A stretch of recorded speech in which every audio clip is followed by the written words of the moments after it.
Life story channel में आपका स्वागत है। हमारी आज की कहानी है अहमियत रिश्तों की। शाम के 6 बज रहे थे। अपने घर का दरवाजा खोलकर मनीषा अंदर दाखिल हुई तो उसके हाथों में शॉपिंग बैग्स की भरमार थी और चेहरे पर एक ऐसी चमक मानो उसने दुनिया जीत ली हो। भीतर ड्राइंग रूम में बैठे उसके पति राजेश ने उसे देखा तो उनकी भौहें चढ़ गईं। ये क्या मनीषा, तुम आज फिर से शॉपिंग करने चली गई थी? राजेश ने नाराजगी भरे स्वर में पूछा, लेकिन मनीषा अपनी खुशी में पूरी तरह डूबी हुई थी। उसने बैग्स को टेबल पर रखा और चहकते हुए बोली, अरे राजेश, तुम सोच भी नहीं सकते, आज तो इतनी शानदार सेल लगी थी, क्या बताऊं। मुझे तो पता ही नहीं था। वो तो कल किटी पार्टी पर मिसेस शर्मा ने बताया सेल के बारे में। इतनी बढ़िया साड़ियाँ और ब्यूटी प्रोडक्ट्स सस्ते में मिल गए कि मैं खुद को रोक ही नहीं पाई। ये साड़ी देखो, बस आधे दाम में मिली, और ये ब्यूटी प्रोडक्ट्स इतने कमाल के ऑफर्स थे ना कि मना ही नहीं कर पाई। मनीषा की बात सुनकर राजेश ने अपना माथा पकड़ लिया। तुम्हारे ये फजूल खर्ची कब खत्म होगी मनीषा? पहले भी समझाया है कि इन बेकार की चीजों पर पैसा बर्बाद मत करो, लेकिन ये तो तुम्हारा हर बार का काम बन गया है। पति की डांट सुनकर मनीषा का उत्साह हल्का पड़ने लगा। उसने धीरे से कहा, लेकिन राजेश, हर पार्टी में मेरी सहेलियां इतने महंगे कपड़े और गहने पहनकर आती हैं। वे सबकी तारीफें बटोरती हैं। मुझे भी अच्छा लगता है थोड़ा तैयार होना। डायमंड ज्वेलरी न सही, कम से कम पसंद के कपड़े तो खरीद ही सकती हूँ ना। राजेश की नाराजगी और भी बढ़ गई। सहेलियों की देखा देखी क्या अपना घर उजाड़ लोगी तुम? घर के खर्चे, बच्चों की पढ़ाई, ये सब कौन देखेगा? जानती हो जिस हॉस्टल में बच्चे पढ़ते हैं वहाँ की फीस कितनी बढ़ गई है। तुम्हारी ये आदत तो मुझे कंगाल करके छोड़ेगी। मनीषा ने इस बार थोड़ी नाराजगी के साथ कहा, तो क्या अब मैं अपनी पसंद का कुछ भी खरीद नहीं सकती? अभी यह बहस चल ही रही थी कि मनीषा का फोन बज उठा। उसने फोन उठाया और दूसरी तरफ उसके पिता गोपीनाथ जी की आवाज आई, हेलो मनीषा बेटी। हाँ पिताजी, कैसे हैं आप? तबीयत तो ठीक रहती है ना? बस बेटी, तबीयत ही तो ठीक नहीं है। कई दिनों से सोच रहा हूँ कि जाकर डॉक्टर को दिखा दूँ, पर अकेले जाने की हिम्मत भी नहीं कर पाता। दरअसल मनीषा की माँ की मृत्यु पिछले वर्ष ही हो गई थी और उसका कोई भाई भी नहीं था, जिस कारण उसके पिता अकेले रहते थे। मनीषा ने पिता की मुरझाई हुई आवाज सुनी तो उसकी खुशी एक पल में गायब हो गई। उसने कहा, पिताजी आप चिंता मत कीजिए, आप चाचा जी के बेटे अमित से कहिए ना, वो आपको डॉक्टर के पास ले जाएगा। ऐसे समय में अपने ही काम आते हैं। वैसे भी दूर थोड़ी ही रहते हैं। वो साथ वाला तो घर है, मैं अभी उसे फोन कर देती हूँ। तो गोपीनाथ जी ने हल्की खांसी के बीच जवाब दिया, बेटी मैं उसे बुला तो लेता, लेकिन अमित तो अपनी पत्नी और बच्चों के साथ घूमने गया हुआ है। वो यहाँ नहीं है। अब तो समझ नहीं आ रहा कि क्या करूँ। यह सुनकर मनीषा का दिल बैठ गया। उसने अपने पिता को हौसला देते हुए कहा, आप चिंता मत करें पिताजी, मैं कुछ न कुछ इंतजाम करती हूँ। आप थोड़ा आराम कीजिए, मैं बाद में बात करती हूँ। फोन रखते ही मनीषा का चेहरा गंभीर हो गया। उसने राजेश की ओर देखा और कहा, सुनिए, पिताजी की तबीयत ठीक नहीं है। चाचा जी के घर पर भी कोई नहीं है जो उन्हें डॉक्टर के पास लेकर जा सके। मुझे लगता है हमें उन्हें यहाँ ले आना चाहिए। गांव में वे अकेले हैं, उनकी देखभाल करने वाला कोई नहीं है। मनीषा चिंता में थी। उसकी बात सुनकर राजेश पल भर के लिए चुप रह गया, लेकिन उसके मन में जैसे विचारों की उथल पुथल मच गई। अब एक और खर्चा, उसने सोचा। उसकी आंखों में थोड़ी झुंझलाहट झलक रही थी। वो क्या है ना मनीषा, यह तो मौसम ही ऐसा है। थोड़ा बहुत तबीयत खराब होना आम बात है। पॉल्यूशन भी तो कितना बढ़ गया है। हमारे शहर में तो और भी ज्यादा है। वे यहाँ आएंगे तो उनकी तबीयत और खराब हो सकती है। और वैसे भी उनका दिल यहाँ लगेगा भी या नहीं, यह कहना मुश्किल है। क्यों उन्हें परेशान करना? उन्हें गांव में ही रहने दो, उनके लिए यही ठीक होगा। मनीषा राजेश की बात सुनकर चुप हो गई, लेकिन मन में एक बेचैनी थी। पिताजी की तबीयत के बारे में सोचकर वो बार बार परेशान हो रही थी। उसकी यह बेचैनी राजेश से छिपी नहीं रही। थोड़ी देर बाद राजेश बोला, मनीषा, ऐसा मत सोचना कि मुझे तुम्हारे पिताजी की चिंता नहीं है। मैं समझता हूँ कि तुम उनकी वजह से परेशान हो, लेकिन बुढ़ापे में तो यह सब चलता ही रहता है। तुम उनसे फोन पर हालचाल पूछती रहना। अगर उनकी तबीयत ज्यादा खराब होने लगे तो तुम ही कुछ दिनों के लिए उनके पास गांव चली जाना। राजेश की बात सुनकर मनीषा ने कहा, शायद तुम ठीक कह रहे हो। शहर के वातावरण में उनकी तबीयत कहीं और न बिगड़ जाए। जरूरत पड़ेगी तो वहां चलकर उन्हें दवाई दिलवा देंगे। 2 दिन बीत चुके थे। मनीषा जब भी अपने पिता का हाल जानने के लिए उन्हें फोन करती तो हर बार उनकी आवाज कमजोर और थकी हुई लगती। तीसरे दिन सुबह सुबह मनीषा ने फोन किया। पिताजी, आपकी तबीयत कैसी है अब? उसने पूछा तो पिता ने धीरे से कहा, बेटी अब भी तबीयत वैसी ही है, दवाई से भी कोई फर्क नहीं पड़ा। सोच रहा हूँ कि किसी दूसरे डॉक्टर को दिखा दूं, लेकिन अकेले जाना मुश्किल हो रहा है। अगर तुम दोनों आ जाते तो अच्छा होता। यह सुनकर मनीषा का दिल भर आया। उसने पिता को ढांढस देते हुए कहा, आप चिंता मत करें पिताजी, मैं बात करती हूँ और कुछ इंतजाम करती हूँ। फोन रखने के बाद मनीषा सीधे राजेश के पास गई। राजेश, पिताजी की तबीयत में कोई सुधार नहीं है। वे चाहते हैं कि हम गांव जाकर उन्हें डॉक्टर के पास ले जाएं। हमें वहां जाना चाहिए। राजेश ने एक पल के लिए सोचा, लेकिन उसके चेहरे पर झुंझलाहट साफ दिखाई दे रही थी। उसने गंभीर स्वर में कहा, मनीषा, मैं यह समझता हूँ कि तुम्हें उनकी चिंता है, लेकिन सच कहूँ तो अभी मेरे लिए वहां जाना संभव नहीं है। ऑफिस का काम बहुत है। उनसे कहो कि किसी अच्छे डॉक्टर से सलाह लेकर दवाई लें। गांव में भी अच्छे डॉक्टर हैं, उन्हें वहीं से इलाज करवाने दो। मनीषा चुप हो गई और भारी दिल के साथ रसोई में काम करने चली गई। मनीषा के रसोई में जाने के बाद राजेश अखबार को झल्लाहट में टेबल पर पटकते हुए गुस्से में बड़बड़ाने लगा। हद हो गई, इसके पिता तो रोज ही बीमार हुए रहते हैं, हर दूसरे दिन फोन करके बुलाने लगते हैं। क्या हमारे पास इतना फालतू समय है कि आए दिन उन्हें डॉक्टर को दिखाने जाते रहें? अगर तबीयत खराब है तो अपने आप ही डॉक्टर को दिखाने क्यों नहीं चले जाते? हर बार हमें क्यों परेशान करते हैं? इनके कहने पर मनीषा कभी उन्हें यहाँ लाने की रट लगा लेती है या मुझे वहाँ चलने को कहती है। अरे, अगर वो बीमार है तो मैं क्या करूँ? क्या मैंने ठेका ले रखा है इसके पिताजी का? कुछ देर बाद नाश्ता करके राजेश अपने ऑफिस के लिए निकल गया। नाश्ता करने के बाद मनीषा घर का सारा काम जल्दी जल्दी निपटाने में लगी थी। तभी दरवाजे पर हल्की सी दस्तक हुई।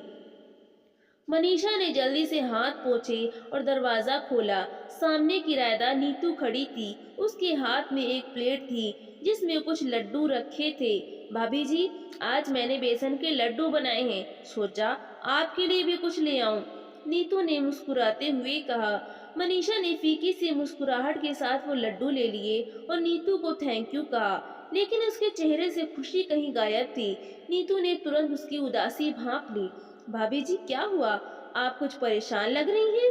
तो मनीषा ने उदासी भरे चेहरे के साथ कहा, कुछ खास नहीं, बस मेरे पिताजी की तबीयत ठीक नहीं है। यह सुनकर नीतू थोड़ा चिंतित हो गई। क्या हुआ उन्हें? बस क्या बताऊं, डायबिटीज के मरीज तो पहले से ही हैं। अब सांस लेने में भी दिक्कत हो रही है। मैंने राजेश से कहा था कि चलकर उन्हें डॉक्टर को दिखा लाते हैं, लेकिन उनके पास समय ही कहाँ है। ये सुनकर नीतू ने सहानुभूति से मनीषा की ओर देखा। भाभी, फिर तो आपको बहुत चिंता हो रही होगी। उसी समय नीतू का पति रमन बाजार से लौट आया। उसे देखते ही नीतू बोली, अरे रमन, आप सही समय पर आ गए। देखिए ना, भाभी जी कितनी परेशान है। इनके पिताजी की तबीयत ठीक नहीं है और राजेश भाई साहब के पास समय नहीं है उनके पास जाने का। रमन ने बात सुनी और तुरंत बोला, अरे तो इसमें क्या परेशानी है? नीतू, तुम भाभी जी के साथ चली जाओ, मैं आप दोनों को गाड़ी से छोड़ देता हूँ। मनीषा यह सुनकर थोड़ी चौंकी। उसने झिझकते हुए कहा, अरे नहीं नहीं, इतनी तकलीफ मत कीजिए। तो रमन ने मुस्कुराते हुए कहा, भाभी जी, इसमें तकलीफ की क्या बात है? अंकल वहाँ परेशान हो रहे होंगे, उनकी तबीयत खराब है, तो आपको उन्हें डॉक्टर के पास ले जाना चाहिए। और फिर हम तो एक ही परिवार की तरह हैं, अगर हम एक दूसरे के काम नहीं आएंगे तो और कौन आएगा? नीतू ने भी बड़े स्नेह के साथ कहा, हाँ भाभी जी, आप परेशान मत होइए, मैं आपके साथ चलूंगी। रमन हम दोनों को छोड़ देंगे। मनीषा ने उनकी बात सुनकर दिल ही दिल में राहत महसूस की। रमन ने तुरंत अपनी कार की चाबी उठाई और कहा, तो चलिए भाभी, अभी निकलते हैं, देर करना ठीक नहीं होगा। मनीषा ने नीतू और रमन का आभार जताते हुए अपना दुपट्टा उठाया और उनके साथ जाने के लिए तैयार हो गई। कभी कभी मदद वहां से मिलती है जहां से आप उम्मीद भी नहीं करते। गाड़ी में बैठी हुई मनीषा ने मन ही मन सोचा। गांव पहुंचने के बाद रमन मनीषा के पिता गोपीनाथ जी को गाड़ी में बिठाकर डॉक्टर के पास ले गया। तो डॉक्टर ने टेस्ट करने के बाद कहा, इनका शुगर लेवल बढ़ा हुआ है और फेफड़ों में संक्रमण का असर दिख रहा है। मैं कुछ दवाइयाँ लिख देता हूँ, ये जल्दी ही ठीक हो जाएंगे। अस्पताल से वापस आने के बाद मनीषा 2 दिन के लिए अपने पिता के पास ही रुक गई। भाभी जी, अगर किसी और चीज की जरूरत हो तो मुझे तुरंत बताइए, कभी भी कॉल कर लीजिएगा। इतना कहकर रमन और नीतू घर वापस लौट आए।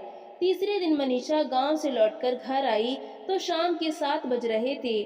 थकी हुई से वो अंदर आते ही सोफे पर बैठ गई। राजेश ड्राइंग रूम में टीवी देख रहा था। उसे देखते ही उसने औपचारिकता से पूछा, तो पिताजी की तबीयत कैसी है अब?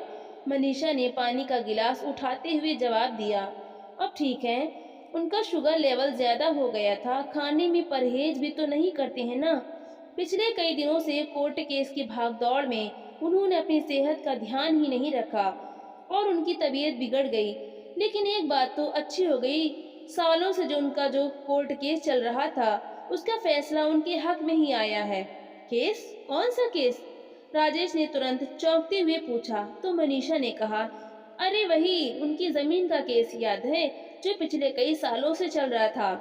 आखिरकार उन्होंने वो केस जीत लिया। राजेश के हाथ से चाय का कप लगभग गिरने ही वाला था। उसकी आंखें चौड़ी हो गईं। वो थोड़ा आगे झुकते हुए बोला, क्या? वही जमीन जो हाईवे के साथ लगती थी? मनीषा ने सहजता से जवाब दिया, हाँ वही जमीन। बाप रे, उसकी कीमत तो करोड़ों रुपए है। राजेश ने हैरानी से कहा। तो मनीषा बोली, उसकी कीमत करीब 5 करोड़ हो चुकी है। पिताजी उसे बेचने का सोच रहे हैं। राजेश को जैसे अचानक ही किसी खजाने की चाबी मिल गई हो। उसके चेहरे पर एक विचित्र उत्साह और खुशी की झलक आ गई। वाह, यह तो बड़ी अच्छी खबर है। वैसे उन्होंने कुछ कहा कि वो इस पैसे का क्या करेंगे? नहीं, अभी तो कुछ नहीं सोचा। और वैसे भी जब शरीर ही साथ न दे तो पैसा भी किस काम का? राजेश ने अपनी चाय का कप नीचे रखते हुए गंभीरता का दिखावा करते हुए कहा, हम बात तो सही है। ऐसे बड़े फैसलों में सोच समझकर कदम उठाना चाहिए। आखिर यह संपत्ति उनकी मेहनत की है। राजेश के दिमाग में जैसे खलबली सी मच गई। वो दिखाने को भले ही सामान्य बना रहा हो, लेकिन अंदर ही अंदर वो बहुत बेचैन हो उठा था कि कहीं मनीषा के चाचा का बेटा अमित उसके ससुर को अपने पक्ष में कर जमीन हथिया न ले। आखिरकार मेरी पत्नी मनीषा अपने पिता की इकलौती बेटी है और उस जमीन पर हमारा ही हक बनता है।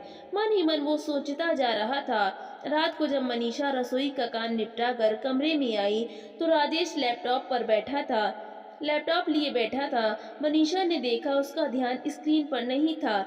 बिस्तर पर बैठकर मनीषा तकिया ठीक करते हुए बोली, किन विचारों में खोए हैं? लैपटॉप काम हो गया हो तो उसे बंद करके सो जाइए ना।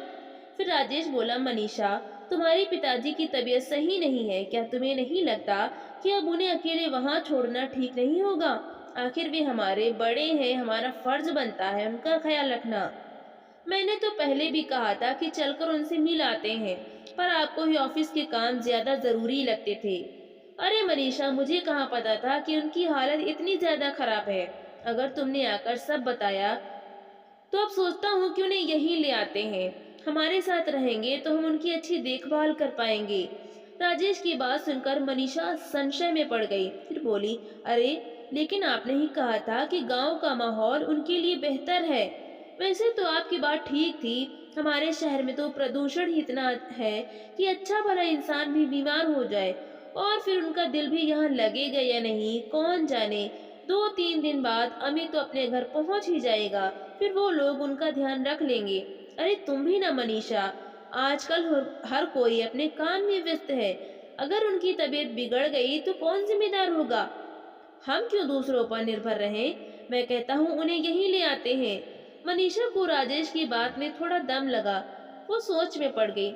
बात तो आप सही कह रहे हैं। यहाँ रहेंगे तो हमारी नजरों के सामने रहेंगे और हम हर तरह से उनका ख्याल रख पाएंगे।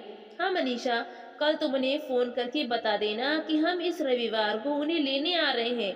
अगले दिन सुबह जब मनीषा की आंख खुली तो उसने देखा कि राजेश पहले से ही तैयार होकर बैठा था। यह देखकर मनीषा चौंक गई। उसने उठते ही पूछा, अरे आज ऑफिस जल्दी जाना है क्या? इतनी सुबह सुबह तैयार हो गए? नहीं मनीषा, आज ऑफिस नहीं जाऊंगा, मैंने छुट्टी ले ली है। मनीषा और भी हैरान हो गई। छुट्टी? क्यों? क्या कोई खास बात है? हाँ मनीषा, हम आज ही गांव जा रहे हैं पिताजी को लेने। लेकिन राजेश, हमने तो रविवार को जाने का सोचा था, आज अचानक से?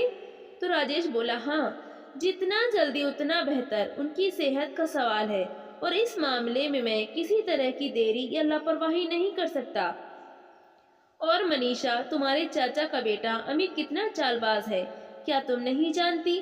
तुम्हारे पिता के पास जो जमीन है उन्हें बहला फुसलाकर बड़ी आसानी से अपने कब्जे में ले लेगा और हम यहाँ हाथ मलते रह जाएंगे।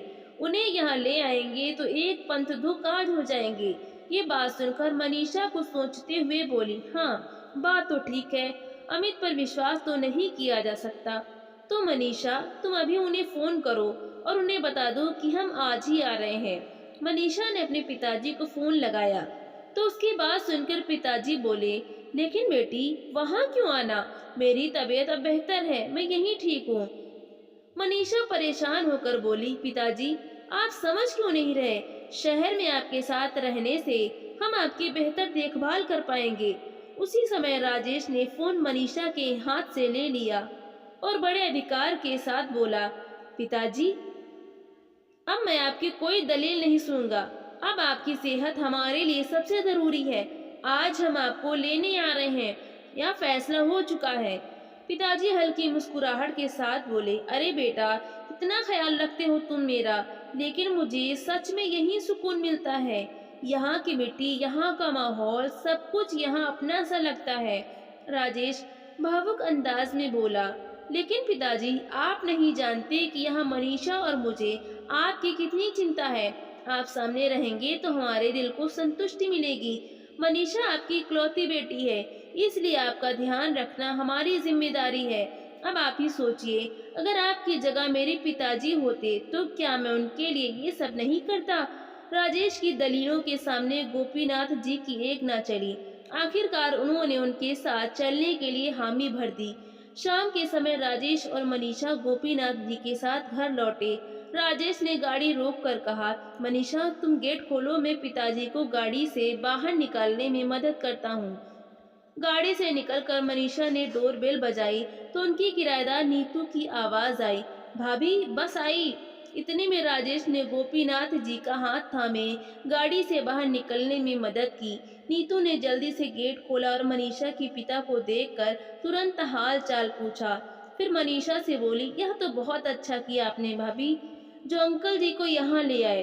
गोपीनाथ जी के आने के बाद घर का माहौल खुशनुमा था। मनीषा सुबह सुबह उनके लिए नाश्ता बनाती और राजेश शाम को ऑफिस से लौटकर उनके साथ बैठकर बातें करता। गोपीनाथ जी भी वहां आकर खुश थे। एक शाम जब सब लोग चाय पी रहे थे तो राजेश मुद्दे की बात पर आया। उसने चाय की चुस्की लेते हुए कहा, पिताजी सच कहूँ तो आपके यहाँ आने के बाद घर में एक अलग ही रौनक आ गई है। ईश्वर का दिया सब कुछ है। घर में बड़े बुजुर्ग की कमी थी, वो भी पूरी हो गई। बस एक ही बात है जो कभी कभी परेशान करती है। गोपीनाथ जी ने चौंक कर पूछा, क्या बात है बेटा, सब ठीक तो है? हाँ पिताजी, लेकिन ये घर आजकल के ज़माने में थोड़ा पुराना सा लगता है। बच्चों के दोस्त जब यहाँ आते हैं तो बच्चों को उन्हें इस घर में लेकर आने में भी शर्म महसूस होती है। गोपीनाथ जी ने हैरानी से पूछा, ऐसा क्यों बेटा, घर तो अच्छा है। बस पिताजी, उनके दोस्तों के घर बड़े और मॉडर्न हैं, तो तुलना करते उन्हें यह घर थोड़ा साधारण लगता है। अगर घर किसी पॉश इलाके में होता और थोड़ा आधुनिक तरीके का बना होता तो बात ही कुछ और होती। आज के समय में तो प्रॉपर्टी की कीमतें तो आसमान छू रही हैं। अगर हमें अच्छी सोसाइटी में एक बड़ा घर लेना हो तो अच्छी खासी रकम चाहिए होगी। गोपीनाथ जी ने उसकी बात सुनकर सिर हिलाया और बोले, हाँ बेटा, तुम्हारी बात तो सही है। आजकल एक एक चीज का खर्चा बढ़ गया है। यही तो बात है पिताजी, और अगर नया घर लेते भी हैं तो घर भी अच्छा खासा बड़ा होना चाहिए। अब बच्चे भी बड़े हो रहे हैं, उन्हें भी अपने अलग कमरे चाहिए होंगे। सब कुछ कैसे होगा समझ नहीं आता। गोपीनाथ जी राजेश की बात सुनकर गहरी सोच में पड़ गए। उन्होंने चाय का कप टेबल पर रखते हुए कहा, तो बेटा इसमें चिंता वाली क्या बात है? जो भी मदद चाहिए तो मुझे बताओ। यह बात सुनते ही राजेश की आंखों में चमक आ गई, लेकिन अपनी भावनाओं पर काबू करते हुए वो मायूसी भरे स्वर में बोला, पिताजी बात इतनी आसान नहीं है, ये करोड़ों का मामला है। बेटा तुम क्यों परेशान हो रहे हो? मेरे पास जो कुछ है वो आखिर तुम्हारा ही तो है। गांव की जमीन बेचने के बाद मुझे जितना भी पैसा मिलेगा वो सब तुम्हारे और मनीषा के लिए ही है। उस जमीन को बेचने पर लगा देते हैं।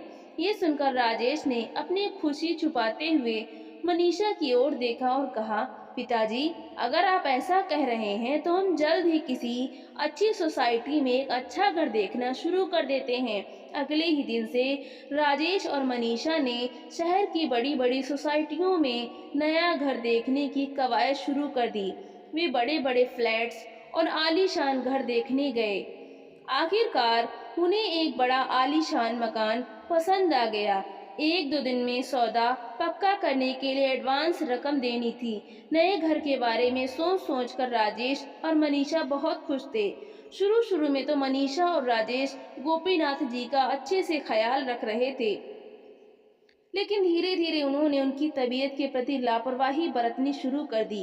एक दिन गोपीनाथ जी आंगन में चारपाई पर लेटे हुए जोर जोर से खांस रहे थे। उनकी सांस फूल रही थी। मनीषा किचन से बाहर आई और बोली, क्या पिताजी आपने दवाई समय पर नहीं खाई क्या? गोपीनाथ जी ने कमजोर आवाज में कहा, नहीं बेटी दवाई खत्म हो गई है। मैंने राजेश से कहा था लेकिन शायद वो लाना भूल गया। इतने में राजेश अंदर से बाहर आया और बात सुनकर कहने लगा, अरे पिताजी माफ करना, मैं दवाई लाना भूल गया। ऑफिस का काम इतना था कि ध्यान ही नहीं रहा। गोपीनाथ जी ने हल्की खांसी के बीच कहा, ठीक है बेटा, दवाई बाद में लाना, अभी मुझे डॉक्टर के पास ले चलो, वो एक बार देख लेगा तो सही दवाई लिख देगा। लेकिन राजेश ने जल्दी से गाड़ी की चाबी उठाते हुए जवाब दिया, पिताजी अभी डॉक्टर के पास जाने का वक्त नहीं है, हमें बैंक जाना है। नए मकान की डील पक्की करने के लिए जो एडवांस रकम देनी है उसके लिए एफडी तुड़वानी पड़ेगी। आप चिंता मत करो, शाम तक मैं दवाई ला दूंगा। गोपीनाथ जी ने थकी आवाज में कहा, बेटा मेरी तबीयत बहुत खराब हो रही है, मुझे सांस लेने में दिक्कत हो रही है। इस पर मनीषा ने जल्दी से कहा, पिताजी हमें बैंक में ज्यादा वक्त नहीं लगेगा, आप थोड़ा आराम करो, हम जल्दी आ जाएंगे। राजेश ने गाड़ी स्टार्ट की और मनीषा के साथ बैंक के लिए निकल गया। गोपीनाथ जी अकेले खांसते हुए वहीं चारपाई पर लेटे रहे। उनकी हालत बिगड़ती जा रही थी। गोपीनाथ जी के खांसने की आवाज सुनकर नीतू बाहर निकली और सीढ़ियों से उतर कर नीचे आई। गोपीनाथ जी की ऐसी हालत देखकर वो घबरा गई और बोली, अंकल जी आपकी हालत तो ज्यादा खराब लग रही है, भैया और भाभी कहाँ हैं? तो गोपीनाथ जी बड़ी मुश्किल से इतना ही बोल पाए, बैंक गए हैं किसी काम से। नीतू ने तुरंत अपने पति को बुलाया, रमन अंकल जी की हालत ठीक नहीं है, इन्हें डॉक्टर के पास ले जाना होगा। गोपीनाथ जी ने विरोध किया, नहीं बेटी परेशान मत हो, राजेश और मनीषा आकर मुझे डॉक्टर के पास ले जाएंगे, लेकिन इतनी देर में कहीं तबीयत और ज्यादा खराब न हो जाए। आपका इनहेलर कहाँ है? वो लेने से खांसी ठीक हो जाएगी। नीतू ने कहा तो गोपीनाथ जी बोले, बेटी वो तो खत्म हो गया है, राजेश को कहा था पर वो लाना भूल गया। नीतू ने रमन को फोन करके कहा तो रमन आते हुए गोपीनाथ जी का इनहेलर ले आया। थोड़ी देर में उन्हें खांसी में राहत मिली तो रमन बोला, अंकल जी डॉक्टर के पास जाना जरूरी है, ऐसी हालत में सिर्फ इनहेलर से काम नहीं चलेगा। गोपीनाथ जी ने संकोच से कहा, बेटा इसकी क्या जरूरत है, राजेश और मनीषा आते ही होंगे, वे खुद मुझे ले जाएंगे। अंकल आप हमें गैर क्यों समझते हैं, हम भी तो आपके ही बच्चे जैसे हैं। कहते हुए रमन ने गाड़ी निकाली और उन्हें डॉक्टर को दिखाने ले गया। गोपीनाथ जी ने नीतू और रमन को ढेर सारे आशीर्वाद दिए। गोपीनाथ जी का दिन हर दिन पहले जैसा ही कट रहा था, बिना देखभाल बिना सहारा। राजेश और मनीषा अपनी दुनिया में मस्त थे। जब भी गोपीनाथ जी किसी काम के लिए राजेश को कहते तो वो हमेशा टाल देता। पिताजी, अभी टाइम नहीं है, कल ऑफिस से आते हुए ले आऊंगा। यह जवाब इतनी बार सुनने को मिला कि अब गोपीनाथ जी ने उम्मीद ही छोड़ दी थी। मनीषा भी अब उनके प्रति लापरवाह हो चुकी थी। वो या तो किटी पार्टी में रहती या शॉपिंग में, घर पर होती तो फोन पर अपनी सहेलियों से बातें करती। आज सुबह के 11 बज रहे थे।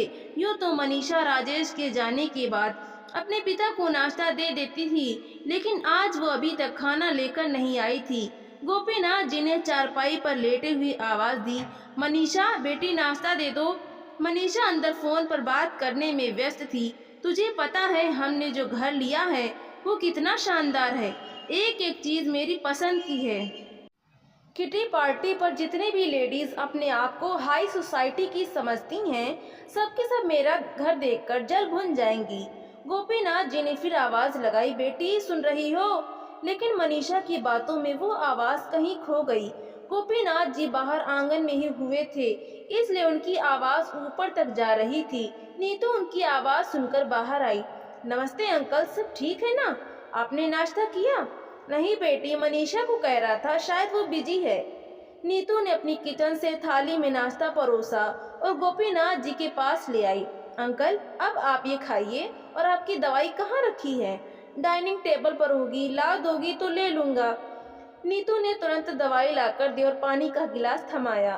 गोपीनाथ जी ने भावुक होकर कहा, बेटी तुम हमेशा मेरी मदद करती हो, भगवान तुम्हें खुश रखे।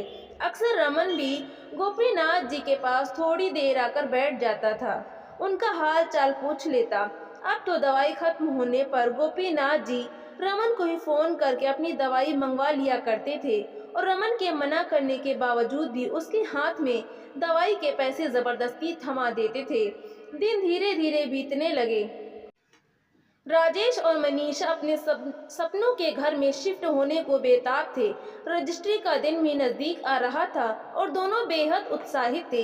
एक शाम जब राजेश ऑफिस से घर लौटा तो मनीषा ने झूमते हुए कहा, सुनिए, अब हम अपने नए घर में शिफ्ट होने जा रहे हैं, तो क्या आपको नहीं लगता कि हमें एक बढ़िया सी गाड़ी भी लेनी चाहिए और घर के लिए फर्नीचर भी आरामदायक और शानदार होना चाहिए।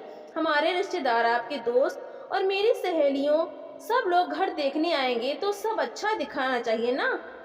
तो राजेश ने मुस्कुराते हुए कहा, यह बात तो है मनीषा, वैसे तुम्हारे पिताजी को जो 5 करोड़ रुपए मिलने वाले हैं, उनमें से हम तो सिर्फ 3 करोड़ का घर खरीद रहे हैं, बाकी पैसे तो अब भी बच रहे हैं। उन पैसों से हम बहुत आरामदायक फर्नीचर और एक लग्जरी गाड़ी ले सकते हैं। मनीषा ने खुशी खुशी हामी भरी। वैसे भी पिताजी इस उम्र में क्या करेंगे इतने पैसे का, और क्या, उन्हें तो बस घर में आराम करना है, हम सब संभाल लेंगे। वहीं 1-2 दिन से गोपीनाथ जी के मन में एक अजीब सी बेचैनी थी।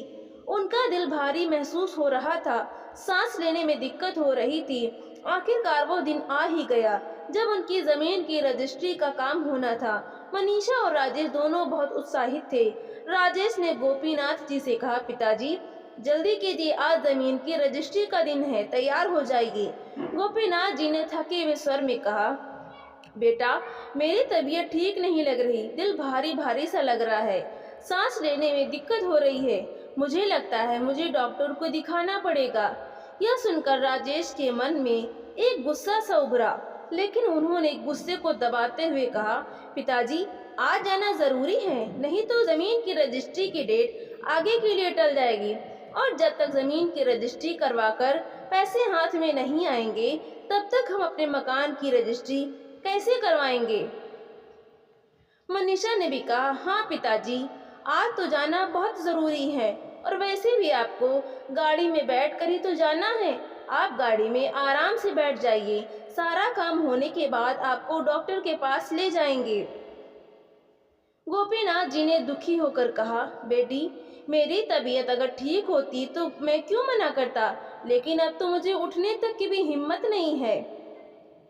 फिर भी राजेश और मनीषा ने अपनी जिद पकड़ी और गोपीनाथ जी को गाड़ी में बिठा लिया। वे दोनों कचहरी के लिए निकले, यह कहकर कि थोड़ी देर में काम हो जाएगा, फिर आपको डॉक्टर के पास ले जाएंगे। लेकिन समय बढ़ता गया और वो दोनों वापस नहीं आए। गोपीनाथ जी का दम घुट रहा था। उन्होंने एक दो बार फोन किया, लेकिन हर बार यही जवाब मिला, बस थोड़ी देर और लगेगी, फिर हम आपको डॉक्टर के पास ले जाएंगे। गोपीनाथ जी की स्थिति बिगड़ती जा रही थी। उनकी हिम्मत टूटने लगी थी, लेकिन उन्होंने फिर भी जैसे तैसे साहस जुटाकर उन्होंने रमन को फोन कर दिया। उनकी आवाज कांप रही थी। रमन बेटा, मुझे लगता है अब मेरा समय आ गया है। यह दम घुट रहा है, कृपया जल्दी आओ। रमन के कानों में यह शब्द गूंजते ही उसकी धड़कनें तेज हो गईं। उसके अंदर एक अजीब सी बेचैनी भर गई। उसने तुरंत फोन काटा और बिना समय गवाए ऑफिस से निकल पड़ा और गोपीनाथ जी द्वारा बताई गई जगह पर पहुंच गया। गोपीनाथ जी की हालत वाकई में बहुत ज्यादा खराब हो चुकी थी। अस्पताल पहुंचकर डॉक्टर ने जांच पड़ताल शुरू की। इधर जब राजेश और मनीषा गोपीनाथ जी को लेने के लिए बाहर आए तो देखकर हैरान रह गए। गोपीनाथ जी गाड़ी में नहीं थे। उन्होंने फोन लगाया, लेकिन उनका फोन भी बंद आ रहा था। वे दोनों पसीने से तरबतर हो गए। पिताजी की चिंता से ज्यादा उन्हें इस बात की चिंता थी कि अगर आज पैसे हाथ में ना आए तो नए मकान की रजिस्ट्री में और वहां शिफ्ट होने में और भी देरी हो जाएगी। उसी समय राजेश के पास रमन का फोन आया और सारी बात बताते हुए उसे जल्दी अस्पताल पहुंचने को कहा। इतनी बात सुनते ही राजेश गुस्से से बिफरते हुए चिल्लाने लगा, रमन, आखिर तुम क्या साबित करना चाहते हो? पिताजी को अस्पताल ले जाकर तुम हीरो बनना चाहते हो क्या? तो रमन बोला, लेकिन अंकल की हालत इतनी खराब थी कि एक पल की देरी भी जानलेवा हो सकती थी। क्या तुम्हें उनकी सेहत से ज्यादा रजिस्ट्री की परवाह है? राजेश अब तैश में आ चुका था। हाँ, परवाह है। सिर्फ तुम्हारे कारण आज हमारा काम बनते बनते रह गया। तुमने बीच में आकर सब बर्बाद कर दिया। इधर चेकअप के बाद जो कुछ भी सामने आया उसे सुनकर रमन हैरान रह गया। गोपीनाथ जी को दिल का दौरा पड़ा था। डॉक्टर ने बताया कि अगर थोड़ी भी देरी हो जाती तो कुछ भी हो सकता था। 2-3 दिन के इलाज के बाद गोपीनाथ जी अस्पताल से घर लौट आए थे। उनकी हालत अब पहले से बेहतर थी, परंतु जब तक अस्पताल में रहे रमन ने उनकी देखभाल की, क्योंकि राजेश को तो कोर्ट कचहरी से ही फुर्सत नहीं थी। डॉक्टर ने बताया था कि उन्हें पूरी देखभाल और आराम की जरूरत है, लेकिन मनीषा और राजेश के लिए यह सब सिर्फ सुनने की बातें थीं। उनके दिमाग में केवल उनका नया मकान और उससे जुड़े काम ही घूम रहे थे। गोपीनाथ जी के घर आने के बाद रमन और नीतू ने कोई और मकान किराए पर लेकर वहां से जाने का फैसला कर लिया था। राजेश को रजिस्ट्री की तारीख खिसकानी पड़ी थी, जिस कारण उसके चेहरे पर हर वक्त खींच और नाराजगी झलकती रहती। एक दिन रजिस्ट्री की नई तारीख तय होने के बाद राजेश ने कहा, पिताजी, अब हर हाल में यह काम निपटाना है। इस बार कोई अड़चन नहीं आनी चाहिए। मनीषा ने भी उसकी हाँ में हाँ मिलाई। गोपीनाथ जी को उनका यह व्यवहार देखकर बड़ी हैरानी हुई। काफी देर वो सोच विचार में बैठे रहे, लेकिन अब उन्होंने ठान लिया था कि उन्हें क्या करना है। कुछ ही दिनों में जमीन की रजिस्ट्री हो गई। घर पहुंचकर गोपीनाथ जी ने राजेश और मनीषा को अपने पास बुलाया। बेटा, मैंने सोचा ही कि जमीन से आई रकम में से 3 करोड़ रुपए मैं तुम्हारे नए मकान के लिए दे दूं, बाकी मेरे पास ही रहेंगे। ये सुनकर राजेश ने तुरंत कहा, लेकिन पिताजी, हमें तो मकान के लिए फर्नीचर, इंटीरियर और एक लग्जरी गाड़ी भी चाहिए। यह सब भी तो इसी रकम से होना था। बेटा, मैंने तुम्हारे मकान के लिए जो देना था दे दिया। ये पैसे मैंने अपनी मेहनत से कमाए हैं। इन पैसों का मुझे क्या करना है वो मुझे ही तय करने दो तो बेहतर होगा।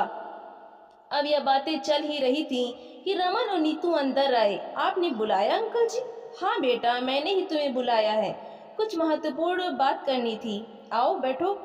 गोपीनाथ जी ने गहरी सांस ली और अपनी बात शुरू की। रमन बेटा, मैंने अपनी जिंदगी में बहुत मेहनत की है।